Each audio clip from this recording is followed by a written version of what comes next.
Comment je pourrais me définir, moi, Patrick Fradet,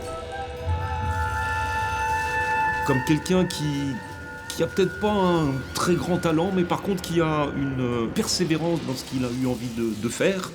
Et quand j'examine mon existence, effectivement, je me dis que par rapport au parcours de là où je viens, je me suis autorisé quelque chose que d'autres peut-être ne se seraient pas autorisés. Peut-être que je serais encore peintre en bâtiment.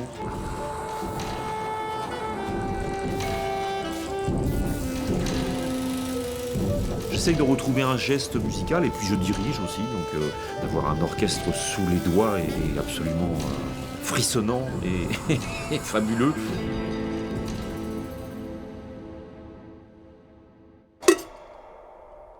Orchestronica, c'est à la fois contraction du mot orchestre et electronica, donc un courant très transversal des musiques électroniques.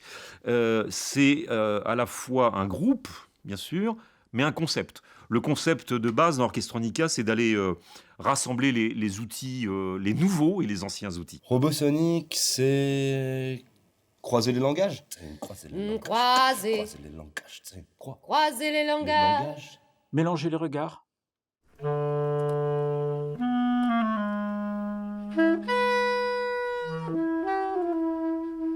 C'est explorer des contraintes et des libertés.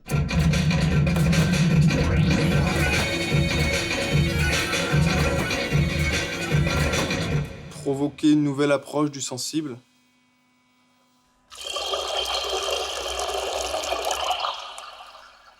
C'est créer des nouveaux territoires musicaux et visuels.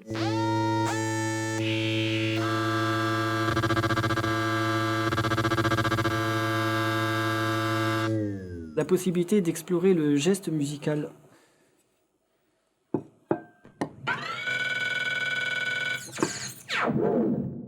Après Résistance, l'idée d'une deuxième création était vraiment d'aller un tout petit peu plus loin dans l'investigation des outils technologiques. Et là, du coup, avec une interface qui était un petit peu différente, qui a priori n'est pas fait pour faire de la musique, c'est l'interface robotique. Le concept général du Lavomatic, en fait, c'est 2 machines de Lavomatic récupérées, qu'on a rechappées de manière robotique, en fait, puisqu'on a travaillé avec l'IUT de Cachan pour remettre tout ça en ordre. J'ai une machine que j'ai nommée Guitectronic.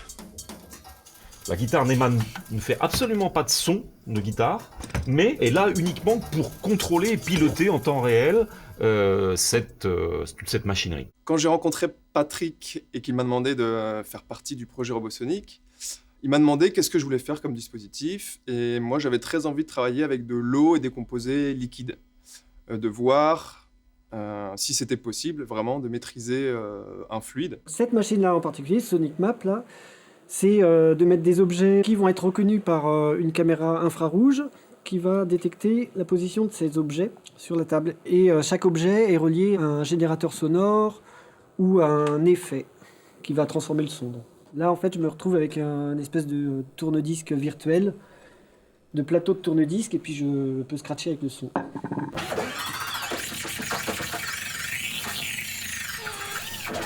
Mon point de départ, c'est vraiment l'appareil électroménager. Puis à partir de là, j'ai déjà accumulé quelques appareils, j'ai fait un certain nombre de tests de comment on pouvait capter le son. Je joue du saxophone comme la tentaculaire, je passe dans certains morceaux de l'un à l'autre, j'ai le saxophone sur moi et puis je manipule la tentaculaire, ça se fait naturellement. Et puis moi d'ailleurs, je ne me sens pas vraiment différente en jouant ça ou un saxophone. En travaillant avec des objets du quotidien, ce qui va être important ensuite, c'est effectivement de trouver quelle est la matière sonore, la pâte effectivement sonore qui va pouvoir être la plus riche et diversifiée possible. Sachant que dans la masse orchestrale, une fois la problématique de l'objet trouvée, il y avait une complémentarité par des instruments traditionnels, puisque c'est ça le but du jeu, du croisement d'Orchestronica. Donc nous, on est un peu les soufflants. Il y a une partie où on a vraiment un rôle acoustique d'accompagnement des machines. Et on a aussi un rôle électro sur d'autres parties. Mais les soufflants sont là pour vraiment affirmer les parties, les lignes mélodiques. C'est évident qu'on a 2 axes dans Robosonic. Il y a des sons qui vont être une matière très brute, On ne peut pas dire par exemple qu'on va substituer le son d'un réfrigérateur au son d'un violon. Alors c'est là où on convoque aussi d'autres outils, ces paramètres technologiques bien connus qui sont des effets de son, qu'on utilise depuis de nombreuses années déjà au sein des musiques actuelles. Ici on a la pompe à eau.